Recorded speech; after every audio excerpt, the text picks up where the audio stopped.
welcome back to all. You are watching CBSE Mathematics ATM and today's topic Introduction of Coordinate Geometry in class 10 CBSE. It's an important chapter which will come in 6 marks in your term first. So it is most important for the examination point of view, and there are so simple questions related to this. So let's see introduction of coordinate geometry. In previous class you all learn about any point situation in Cartesian plane. There is a plane with two dimensions x and y. These are two lines which are perpendicular to each other, and you know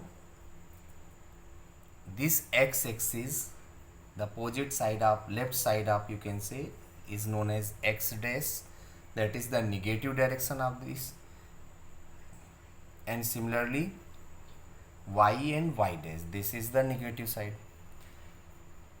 If we divide the plane such this, we can see here 4 quadrant, 1 2 3 4.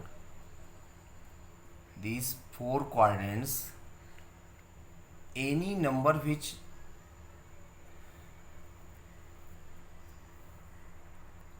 will replace as x and y coordinate. आपको पता है class 9th में कोई भी Cartesian plane में कोई point x और y होता है स्मॉल ब्रैकेट में, और उस पॉइंट को जो पहली वैल्यू होती है वो x है and second one is y, and that name is x coordinate. It is known as x coordinate and it's known as y coordinate. Clear? X coordinate is known also as abscissa and y coordinate known as ordinate.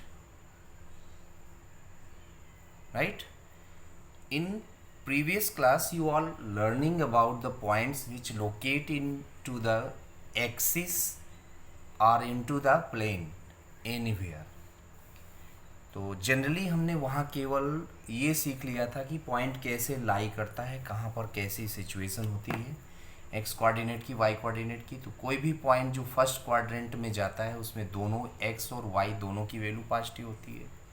Second quadrant में negative positive होती है. Third quadrant में both negative, जो dash side है वो negative show करती हैं, और ये फोर्थ क्वाड्रेंट, थर्ड क्वाड्रेंट में दोनों निगेटिव, फोर्थ क्वाड्रेंट में पहली पॉजिटिव, क्योंकि एक्स हमेशा पहले लिखना है, वाई निगेटिव. तो इस साइन को देख करके भी हम पता लगा सकते हैं कि पर्टिकुलर कहाँ पर ये दोनों एक्सिस जिस पॉइंट पर इंटरसेक्ट होती हैं that is known as origin O, and coordinate of origin always let as 0 0. Any point which lie on x axis पर कहीं पर भी पॉइंट होगा मीन्स उसकी x की तो कुछ वैल्यू होगी, y की वैल्यू 0 हो जाएगी. पॉइंट ऑन x एक्सिस जब भी कहेगा तो आपको लेट करना है कोई भी पॉइंट x, 0. सिमिलरली अगर पॉइंट ऑन y एक्सिस कहता है तो y की तो वैल्यू होगी लेकिन x 0 हो जाएगा. तो ये आगे हमें काम आएगा जब कभी भी हम सेक्शन फार्मूला से रिलेटेड क्वेश्चंस करेंगे. क्या टॉपिक है जो हम लोगों को क्लास 10th में लेकर के आया. 9th में आपने लोकेशन सीख ली पर्टिकुलर की. अब जब क्लास 10th में हम बढ़ते हैं तो उन पॉइंट्स में पहला जो क्वेश्चन हमारा या पहला टॉपिक कह सकते हैं बनता है distance between two point.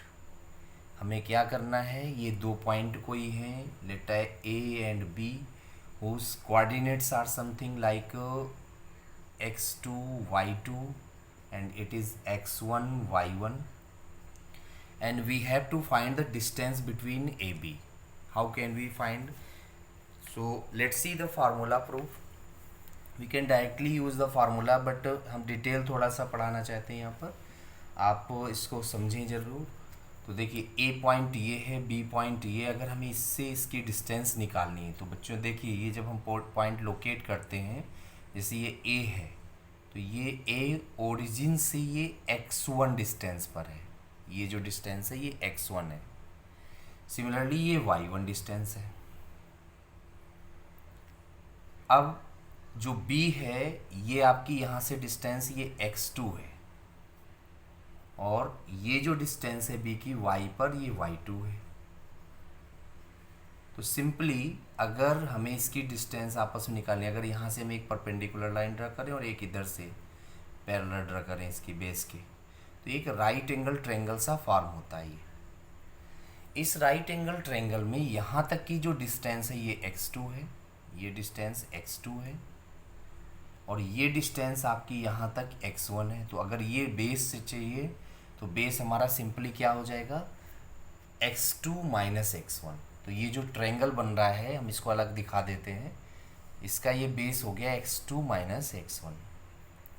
Similarly अगर इसकी बात करें, ये डिस्टेंस अगर इसको c मान ले तो c से b की डिस्टेंस, तो ओवरऑल पूरी y2 है, उसमें से ये y1 कम हो गया तो ये बन गया y2 माइनस y1। आपको राइट एंगल ट्रायंगल में पाइथागोरस आता है, तो ये अगर ABC राइट एंगल ट्रायंगल है तो इस राइट एंगल ट्रायंगल की हाइपोटेनस AB ये इक्वल होगी root base square plus altitude square. और आप देख सकते हैं बेस है x2 माइनस x1 आप square plus y2 minus y1 आप square. Instead of it you can write x1 minus x2 आप square plus y1 minus y2 square, and that is the formula of distance between two point on Cartesian plane. ये हमारा पहला formula है। इस फार्मूले से related questions एक दो हम इसमें ट्राई करते हैं, इसके बाद में फिर हम आगे अपने नेक्स्ट फार्मूले में चलते हैं। देखिए कैसे क्वेश्चंस इससे रिलेटेड आते हैं।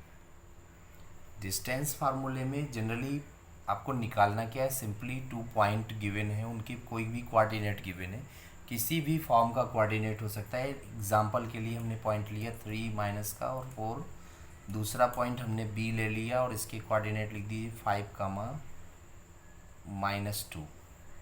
क्लियर।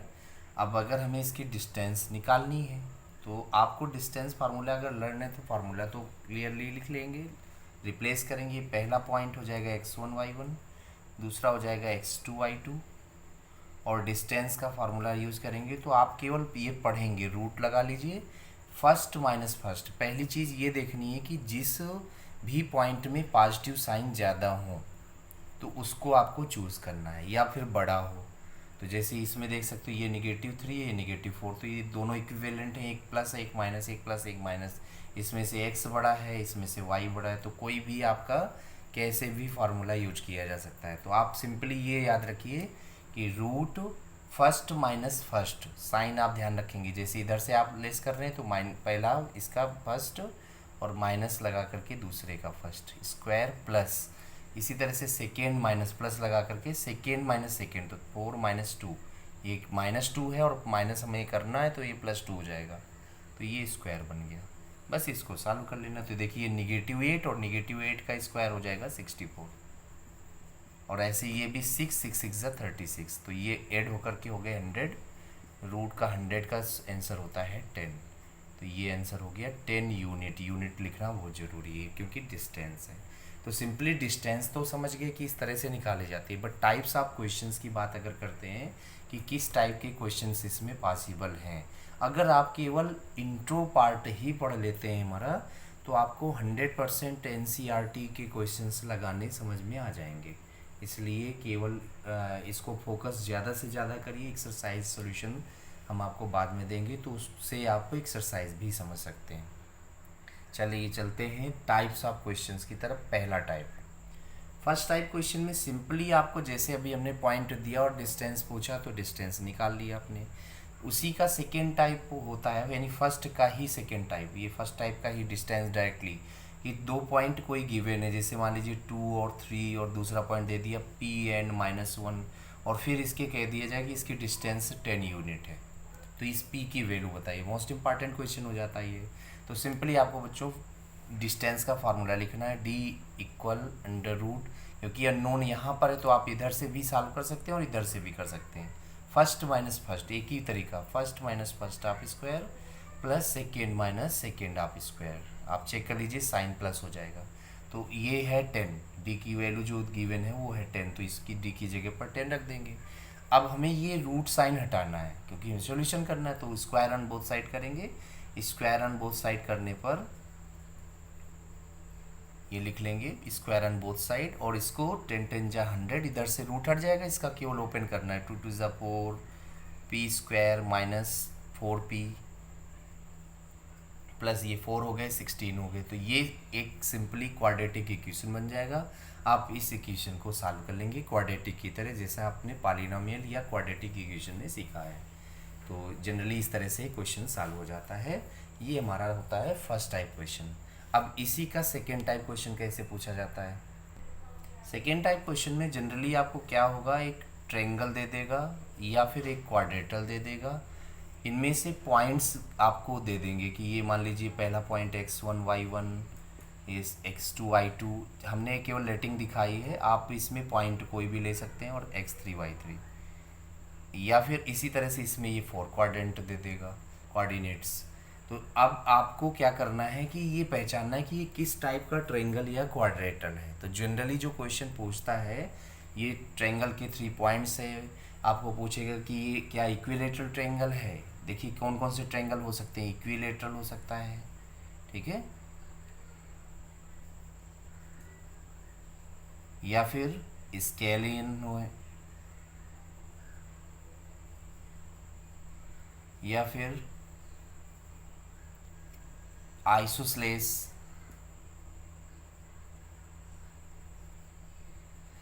ठीक है। तो ट्रायंगल्स में राइट एंगल,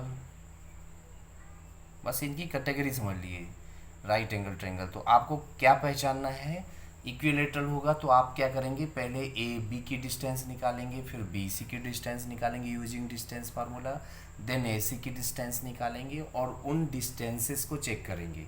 अगर 3 डिस्टेंसेस इक्वल आती हैं तो इक्विलेटरल ट्रायंगल, अगर 3 डिस्टेंस में से कोई भी आपस में इक्वल नहीं है तो स्केलन, और अगर वो आपकी 2 साइड इक्वल हैं और थर्ड है उसके इक्वल नहीं तो आइसोसेलेस।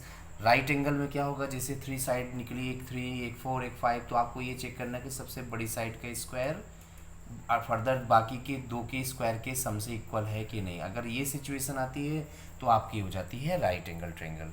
कभी कभी ये राइट एंगल और आइसोसेलेस दोनों की प्रॉपर्टी शो करता है, तो सिंपली जो सबसे बड़ी साइड है उसमें पाइथागोरियन ट्रिपलेट की तरह इसको यूज़ करके आप सॉल्व कर सकते हैं। तो ये कुछ क्वेश्चंस हैं जो श्योरली इसमें पूछे जा सकते हैं। इसी तरह से क्वाड्रेटल में, जैसे क्वाड्रेटल में कहता है ये पैरेललोग्राम है, ये रोम्बस है, ये रेक्टेंगल है, सारी चीज़ें देखना है यार। ये स्क्वायर है रेक्टेंगल है, तो कैसे इनकी पहचान होगी, ये केवल 4 टाइप आएंगे क्वेश्चंस। तो जैसे अगर ये रोम्बस है तो इसकी सारी जो डिस्टेंसेस हैं वो इक्वल आएंगी, इनकी जो डायगोनल्स हैं वो इक्वल नहीं आएंगे, जबकि स्क्वायर में डायगोनल भी इक्वल होंगे। अगर आपको कोई क्वाड्रेटल को ये मिलता है कि 4 साइड्स इक्वल हो गई तो आप उसके डायगोनल श्योरली निकालेंगे। डायगोनल की डिस्टेंस यूजिंग डिस्टेंस फार्मूला आप सिंपली 2 पॉइंट की डिस्टेंस निकाल लेंगे। तो ये कोई भी 2 पॉइंट, यानी ये पहले इन दोनों पॉइंट की, फिर इन दोनों पॉइंट की, फिर इनकी, फिर इनकी, इस तरह से हर सिचुएशन में। अगर डायगोनल इक्वल नहीं है, चारों साइड इक्वल है तो रोम्बस, डायगोनल इक्वल है और चारों साइड्स इक्वल है तो स्क्वायर। इसी तरह से अपोजिट साइड इक्वल है तो केवल अपोजिट इक्वल होने पर ये आपका पैरेललोग्राम हो जाएगा, और अगर डायगोनल की इसके साथ साथ भी इक्वल है तो आपका रेक्टेंगल हो जाएगा। तो ये कैटेगरी है हमारी सेकेंड टाइप इसकी। अब इसका देखते हैं थर्ड टाइप क्वेश्चन।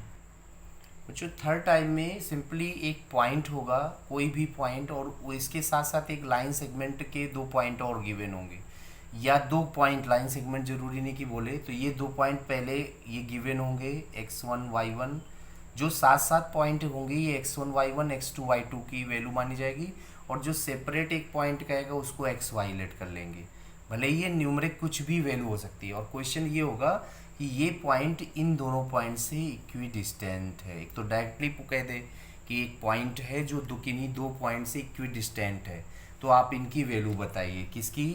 इसमें कुछ रिलेशन पूछ सकता है, इसमें अननोन पूछ सकता है, ठीक है। तो ये रिलेशन कैसे निकलेगा, ये क्योंकि इक्वी डिस्टेंस है तो आप फार्मूला लगाएंगे P A equal P B. अब ये पी ए क्या है, पी ए का मतलब है पी और ए की डिस्टेंस, पी बी क्या है, पी और बी की डिस्टेंस। क्योंकि दोनों डिस्टेंसेस को आपस में इक्वल किया है तो आप इसको स्क्वायर ऑन बोथ साइड करेंगे तो ये क्या होगा, इसका जब फार्मूला यूज़ करोगे तो रूट साइन बोथ साइड से कैंसिल हो जाएगा। यानी सिंपली आप P A square equal P B square इस केस में कह सकते हो जब कोई केस इक्वी डिस्टेंस से रिलेटेड होता है। इसका एक और क्वेश्चन बन जाता है, जैसे सर्किल एक है, सर्किल के सेंटर के कोऑर्डिनेट आपको दे देता है, फिर ये कहता है कि ये और ये कोई 3 पॉइंट हैं जो सर्किल में लाई करते हैं, तो ये आपको कैसे चेक करना है कि ये सर्किल में लाई करेंगे कि नहीं। आप देखेंगे कि ये कहेगा कि ये सर्किल में लाई करता है, क्या ये सर्किल में लाई करते हैं कि नहीं लाई करते हैं। तो देखो ये पॉइंट से यहाँ तक की डिस्टेंस रेडियस है, तो यूजिंग डिस्टेंस फार्मूला आप इसकी रेडियस निकाल लेंगे, फिर ये डिस्टेंस भी निकालेंगे, अगर ये डिस्टेंस इसके इक्वल है तो ये भी रेडियस होगी, इसका मतलब ये सर्किल में लाई करेगा। यानी इस सिचुएशन में एक क्वेश्चन आ सकता है कि ये पॉइंट आउटसाइड लाई करेगा कि इनसाइड लाई करेगा कि ये सर्किल के में लाई करेगा। तो अगर ये सर्किल में लाई करेगा तो इस डिस्टेंस से इसकी डिस्टेंस इक्वल होगी, यानी रेडियस होगी। अगर रेडियस से कम आती है तो इनसाइड होगा, रेडियस से ज़्यादा आती है तो आउटसाइड होगा। तो ये कुछ क्वेश्चंस हैं जो रिलेटेड टू टॉपिक हमारा बन सकता है। ये हमारा फर्स्ट टॉपिक है। अब आप देख सकते हैं हमारे नेक्स्ट वीडियो में second topic. Thanks for watching.